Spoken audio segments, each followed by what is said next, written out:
But you're left with, is that person going to be a connection for me, or are they going to be a pain in the ass? Are they just nice and I never get anything right here? Or that ending felt like maybe they were wounded by something I said or did? Or are they going to become a nightmare for me? So that's the hypothetical that we'll come back to. So let's talk about how to figure out who is a safe person and who is not a safe person for us. That's tricky to figure out if you come from childhood trauma. So I'm going to give you a hypothetical here, and it's a little bit long, so stay with me. Picture you're at a new job, and then in the middle of your first day, it's generally pretty stressful, an employee comes over to you to introduce themselves and welcome you in. They make direct eye contact with you, and they seem pretty interested in you.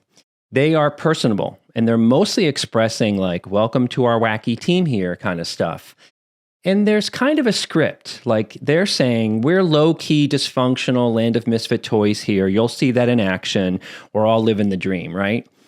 And they have a little bit of some nervous laughter going on as they're expressing that. And you wonder if they are a little bit keyed up or intense, or is it because maybe you're just nervous? But your chest feels a little bit tight from all that focus on you, and you feel a little bit on the spot, which is tricky for us. But you're thinking you always seem to get people wrong, maybe they're just being nice, but a part of you doesn't like their focus on you. It feels a little extra, like this person is selling you on a job that you've already accepted. Being extra is probably now an outdated term, but I love to use it because it kind of spells out the context of what it's like when someone's a little bit triggered. It just means that there's pretense in the person. They might be hiding something, they maybe have a little bit of a motive, or maybe they're acting out unconsciously, which is usually that. This coworker seems a little bit sure of themselves in an unsure way. I'm going to repeat that. They seem sure of themselves in an unsure way. And maybe they have had to psych themselves into being confident instead of being that naturally. That's not always bad, but it's just more data for you in this moment. They start telling you how long they've been there, what they do, if you ever need anything, yada, yada, yada. They're your person for that. And they happen to love it here in this job, by the way. Are they a little bit needy or just friendly and welcoming? But do you struggle maybe with people's motives like I did in the way back? But is this just that you hate small talk? That they ask you about your last work adventure and you still feel kind of on the spot because you hated your last job and you don't really know what to say or speak from the place of just factual reality. And they offer to help you, even as far as wanting to show you the vending machines downstairs or wait or maybe get a better chair for your cube. And then the conversation kind of winds down. And this is important. Then they end the conversation kind of abruptly. Their face goes a little bit flat, or they might become a little bit worried or sad or something. And you wonder if you did something. Was that who the person was, or was that a performance, or even a failed performance? And you're honestly just like a little bit triggered by all this. And again, in that place of like, was it me or was it them? WTF kind of a thing. But you're left with, is that person going to be a connection for me, or are they going to be a pain in the ass? Are they just nice and I never get anything right here? Or that ending felt like maybe they were wounded by something I said or did? Or are they going to become a nightmare for me? So that's the hypothetical that we'll come back to. And then a question for you that I have is, have you ever had a friend, someone in your life that could accurately, with precision, flat out in the moment decide immediately who was crazy and who was actually a safe person? They didn't maybe wrestle with themselves about being mean.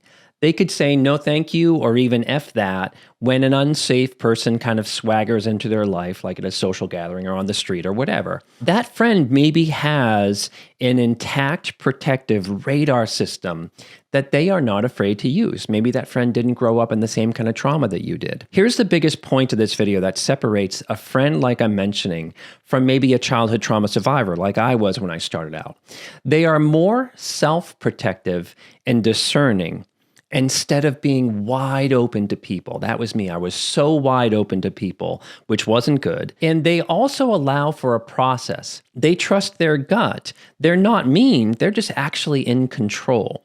So now let's talk about a little bit of this hypothetical in relation to that friend, something called the broken radar system. I believe that everybody has intuition, I think, but for many of us, that system, which I call like radar, is diminished or offline. The radar that helps us check our gut about who is safe, who are not. That's a compromised system for most of us. And for childhood trauma, our radar system is there, but it's offline because we have a deficit in our circuitry. If you're familiar with computers, there's something called CPU, and our radar system is way down in the list of open applications because something big up top of the list is taking up like 80% of the computer's memory and functioning.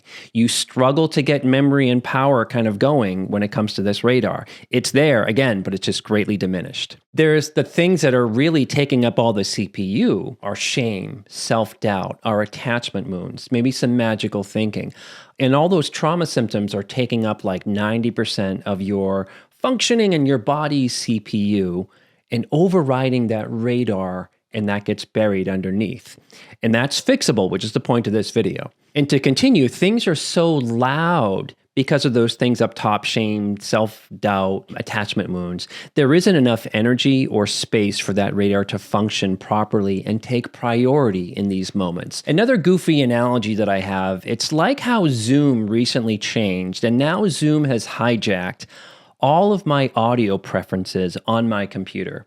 If I want to use music software, Zoom's audio preferences just bust into that software and says, oh, you want to use Zoom? Well, we'll put the mic on Zoom instead of your music software, overriding that music program that I want to use. And then I lose this mic connection. So something is overtaking how I want to function. Except the Kool-Aid man would have been things like my people pleasing or my dissociation or my fear of being mean. All of that takes over, and there I am again, engaging with someone I really don't want to be engaging with. So something is overriding your amazing intuition that you were born with.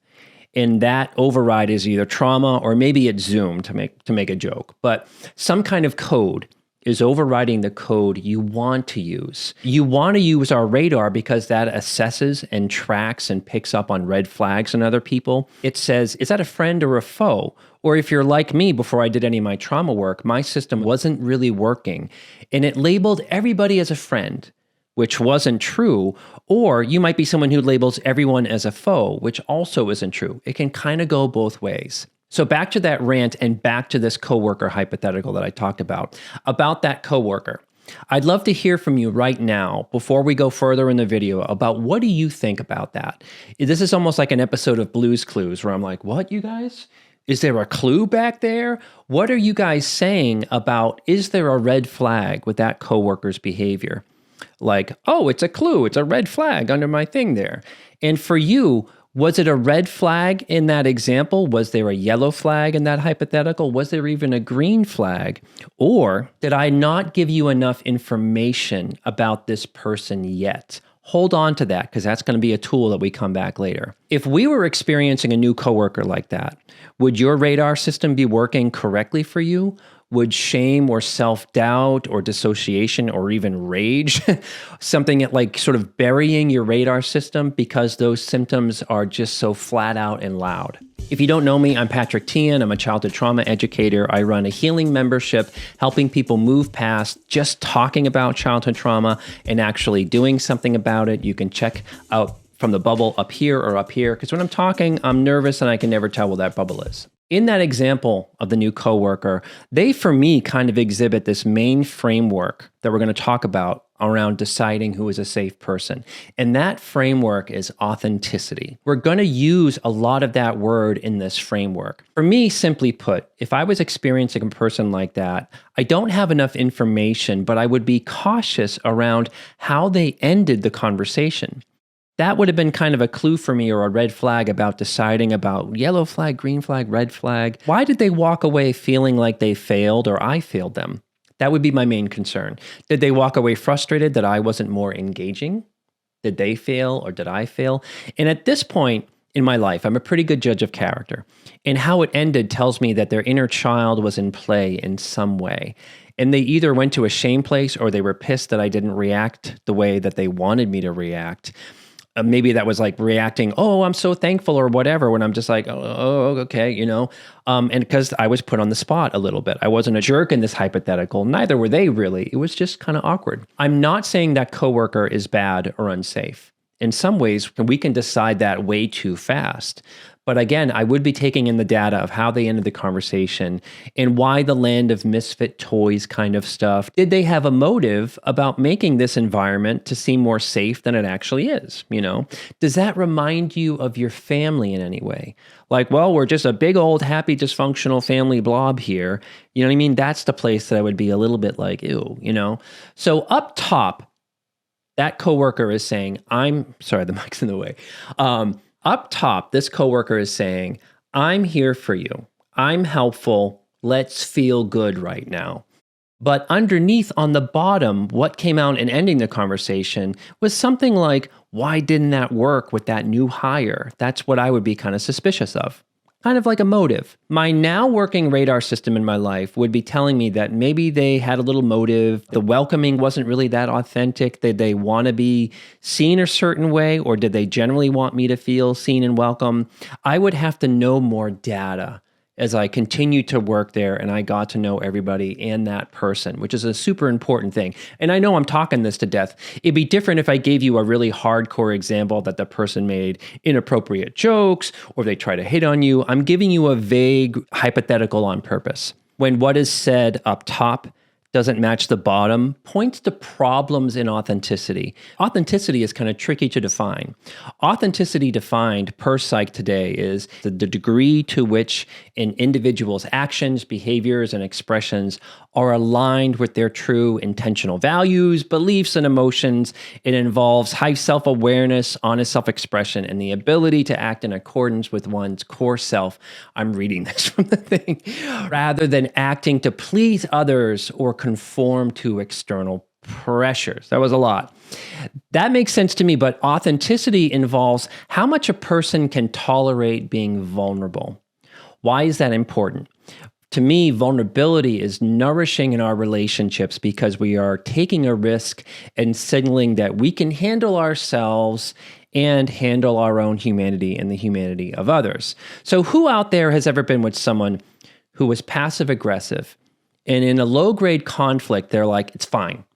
I'll just do it. It's fine. Maybe you've been that person. It's like an example of inauthenticity. They're not taking the risk in that conflict, this person, to say, I'm actually kind of frustrated and I'm tired. We talked about this morning that you said you would run that errand and I don't want to put you out, but I don't have the energy to do more today. I don't have much left in the tank.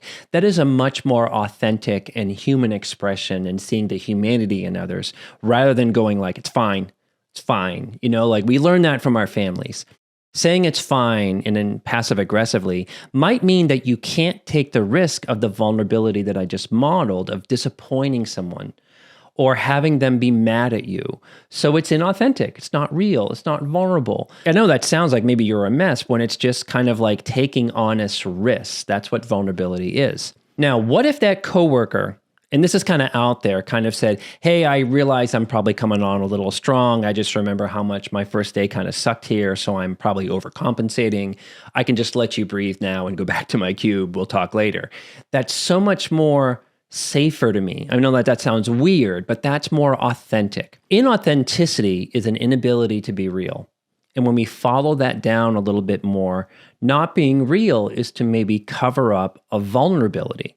Follow that down again. What's underneath vulnerability is unconscious pain. Lead that back up to the top of what I just said is someone with unconscious pain might be a car without a driver. And that's what is a clue about safe people versus unsafe people. Maybe the coworker was being unconsciously social and extra and not in tune at all with their childhood wounds and don't know if they're trying to bond too quickly to a stranger or impress them. They just walked away from you going like, what's their problem? What's her problem? What's his problem? Not, maybe I was a little bit too much there. Reflective. Sometimes we're too reflective, but some people are just not reflective at all. Think about the most damaging person in your life. Are they a car without a driver? Do you have a parent like that, a sibling like that, an ex like that? Like they aren't aware that they're even driving. Like they're not awake or aware of their emotions or their motives in life. Cars without a driver aren't really trying to hit you, or maybe they are, but because they aren't steering their own triggers, but you're the one who still ends up hurt or in the hospital or something like that. In driverless cars, i.e. unsafe people, are like, what? You jumped in front of me. I was just doing my thing. They're not have a lot of accountability either. Safety just isn't about niceness. It's about whether or not a person is actually in the driver's seat of their own life, knowing what they're doing. And you might be kind of wondering, well, don't manipulators know what they're doing? Yes, technically, but they're not aware of their impact of the manipulation. So it's just like another version of a car without a driver. Cars without drivers are just like abusive parents who don't know their impact on you or don't know what their job is in terms of being a parent and what that entails. They're just kind of cosplaying, but not aware that they're cosplaying. For me, an inauthentic person might be showing signs that they're not safe in the following 3 ways. They might be going too fast to solidify a bond with you. They might be hiding their feelings or hiding big issues, hiding a motive instead of authentically wanting to make a connection. Quality of relational style. Are they intense? Are they trying to be overly helpful, overly generous, overly negative with you, or even provocative? So in figuring out who is safe or not, most people will tell you to look for a list of like 50 red flags. When I'm going to be telling you, look for the ick in your body and think inauthenticity rhymes with icky. There's always a part of you that is going to feel ick. It's just disgust. It's one of the natural human emotions that many childhood trauma survivors are disconnected from. There's a video that I did on that I'll put in the description of this, about like basic human emotions related to childhood trauma. But sometimes we're not connected to disgust or ickiness enough. And that's going to get us into a lot of trouble. I know it got me into trouble. So does the person in question feel extra to you? Like, are they selling you on something like how caring or chill or how great they are or how much they're seeing you? It's a little bit like love bombing. And you don't need a list of 50 red flags. That's kind of not a good idea because there's really not a lot of nuance in those all the time. I mean, some are just like blatant basic things like hitting people and stuff like that. But you just maybe need to listen to the ick or reconnect with the ick. Inauthenticity isn't a personality trait, it's a safety warning. And like the safety warning, if you see a thunderstorm on the horizon, you don't have to second guess with yourself or refer to your red flags so much about a thunderstorm to know that you're probably going to get wet. Trust your radar is kind of the goal. Stop asking, are they nice? And start asking, are they real? Let's play out those 3 examples out in situations. Let's just say you're on a first date with someone that discloses way too information up front with you. Maybe you were on a date with me when I was 20 because I used to do that. And they're already talking about the next date and the next plans, and they're assuming more closeness than there actually sort of is. They're planning the second date before you've even finished the first one. So many of us have fawned to that for fear of making them maybe feel bad or not knowing how to say no or find our power or find our ick. Hiding feelings or big issues is another one. You're starting to work a new job and the new boss never said anything to you in any of the interviews about you working weekends, but here you are. Then there's quality of relational style. Say you're a new mom. And at the first week of pick up and drop off at a daycare, your child's first daycare center, and another mom just comes up to you and is like, watch out for how they sugarcoat things about their emails about peanut allergies. You can't trust a word that they say. We're stuck with them because we can't move. I'm Kay. I formed a parent group so we can advocate for ourselves against them if you want to join us. Like, boom, and that's their hello to you. Would you feel safe? Would you be wondering, do they know something that I don't know? Peanut allergies, you know what I mean? Like, was that provocative or reaction seeking or them trying to be helpful? It was provocative and probably reaction seeking. In all 3 of those examples, there's stuff that is set up top. Does it match out what is played out with the bottom of the person that you get to know them over time? I eventually had to ask myself after a series of bad relationships in my early 20s before realizing I actually had a broken radar system and I wasn't that good at judging people's character. Let's ask, what do you miss in the cues or the clues? So Trauma survivors tend to not catch inauthenticity if they operate from a deficit, like I mentioned. Here's some of my deficits about why I didn't catch red flags. Say employers with me were not being upfront about scheduling requirements because it was all about their needs and not my own. I didn't catch that because I was just desperate and ashamed, and I was just happy to be interviewed. I would so be desperate for a job, like, oh my God, I'm a human being and you would hire me, from not having a lot of self-worth. I wouldn't care what the scheduling was or know that it was going to mess me up. Another example is girlfriends who were either really, really messy or emotionally kind of abusive. I didn't catch that because my childhood trauma impacted my worth and my sense of self. I was just happy that someone was with me and tolerating how awful I was as a person. Let me know if you relate to that in the comments. While also being terrified about being abandoned. It's a bad combination of being in a deficit. So my attachment wounds was taking up all the CPU and my radar was off. Another example is why I didn't catch provocative, weird people, like that lady in the daycare example. Due to childhood trauma, I was incredibly naive, specifically in that everyone knew better or knew more than me. And I was very familiar with crazy from my provocative, chaotic childhood. It's like sort of another reason. I was gullible because I didn't trust myself. And more importantly, until I got to therapy, no one helped me see that it wasn't just that I suck and everyone was smarter than me, but there are actually some really toxic people out there. And they tend to rope other people's in. That was kind of brand new information to me. Do you relate to any of what my deficit of why I didn't catch any of those red flags? Like leave a comment about what your version of your deficit was that kept your radar system kind of offline. Is it that you're just happy to have some attention from somebody and that eclipses who is giving you that attention, like with the girlfriend's example that I mentioned? Let's recap. I know I've talked about a lot. Inauthentic people operate from going too fast, hiding their feelings or hiding big issues like having a motive instead of wanting a sincere connection. And the third part is the quality of their relational style. Are they intense? Are they helpful, negative, provocative, something to prove, something to sell you on? And childhood trauma survivors can operate from needing to be liked too much, needing to just be tolerated because our self-worth is in the tank, not believing that we can do better than the person who was talking to us, not believing that we can know better, not trusting ourselves that we can spot poor character, not catching motives because being judgy is bad. And who are we to say? And we're kind of shaky on that when judging people is kind of crucial to sort of survive this world. Where can you go from here on this? If you struggle to catch these red flags, you're probably better at it now in your life from when you were younger. But if it's really something that you don't really trust yourself on and want to know why you missed these things, if you want to keep working with me on this, I created a part 2 masterclass video in my Circle membership. The next step there is we would be looking at what happened to your radar system and how to get it more online. We're also going to work on common abusive family issues that result in a child not having a good radar system online or a child not getting a chance to figure out who is safe or not because it's not taught. Another thing there is going to be isolating your history around this in your adulthood, this issue, as well as your childhood, so a past and present exploration. And there's also going to be prompts to help you isolate the broken radar system feelings like, I'm bad for being judgy, or no one is trustworthy in my life at this point. That's the stuff we'll be kind of looking at.